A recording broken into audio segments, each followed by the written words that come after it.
Let's talk about pacing a little bit and doing conditioning work at home, because I think this stuff's a little easier and a little bit more straightforward.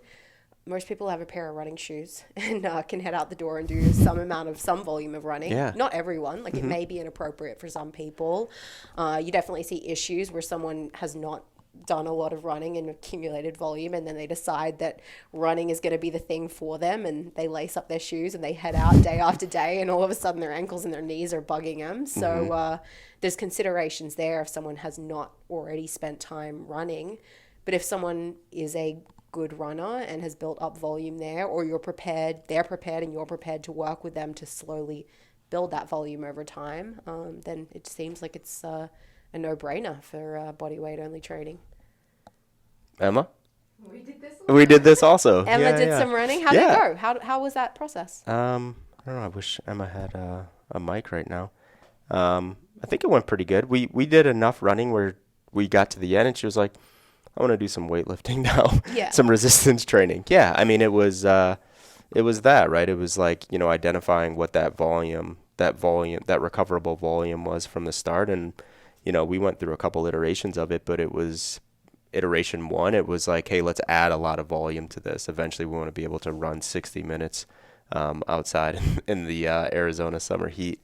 And then we went down and we got faster, and we did some intervals and stuff like that. But we always paid attention to the amount of volume, and there was always like questions on like, how did you feel in this? Like, what was your exertion? Could you have gone faster? Could you have not? And with prescribing running to anyone, especially when you're extending it out, it's very important to understand, are they recovering from that running? Because it's very dangerous when we start compounding a bunch of running volume on people when they're not used to it.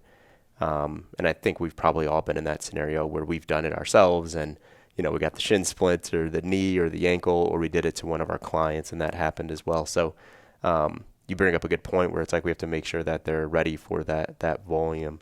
Of course, there's other things that we can do in pacing that's not running, but running and walking and running are the things that come to my mind first, where it's like, hey, let's accumulate a lot of walking and jogging and eventually running volume. Yeah. The other thing that, someone can experiment with is some body weight, mixed modal type stuff where they're doing a circuit of push-ups and air squats and, crawling and different like skips and hops and jumps if, clients enjoy that variety and you want to give them that, dose. But again, it's thinking about, has this person built up volume of these skills I'm giving them in isolation first? Can this person actually, do 20 push-ups for 5 sets before you give it?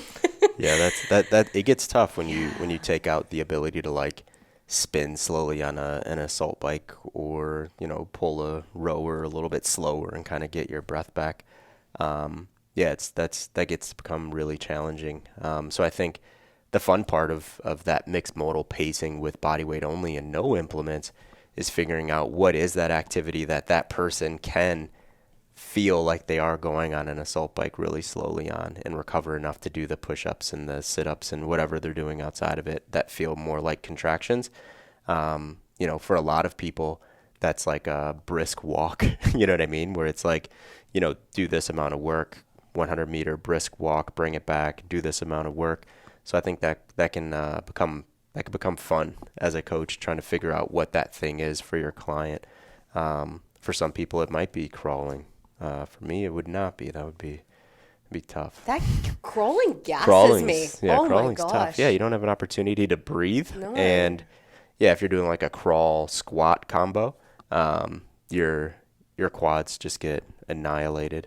It's almost doing like a squat front plank workout. Your quads are just like, oh my gosh. The whole time. Yeah. I think I could do a bent hollow for probably 20 minutes, no problem. That's a good like little breathing break for me, a bent hollow hold. But we want to be moving and pacing. Well, it's true. I guess so. Yeah. Like a gentle rock. A bent hollow rock. So just like rocking on the ground. It's like, are you okay? It's like, yeah. This is the pacing part of this workout. Yeah, exactly. Yeah.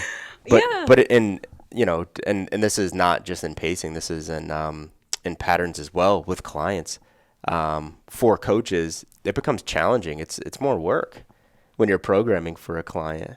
because you just said like the linear periodization model where it's like, yeah, we're going to knock a little bit of load off every week and blah, blah, blah.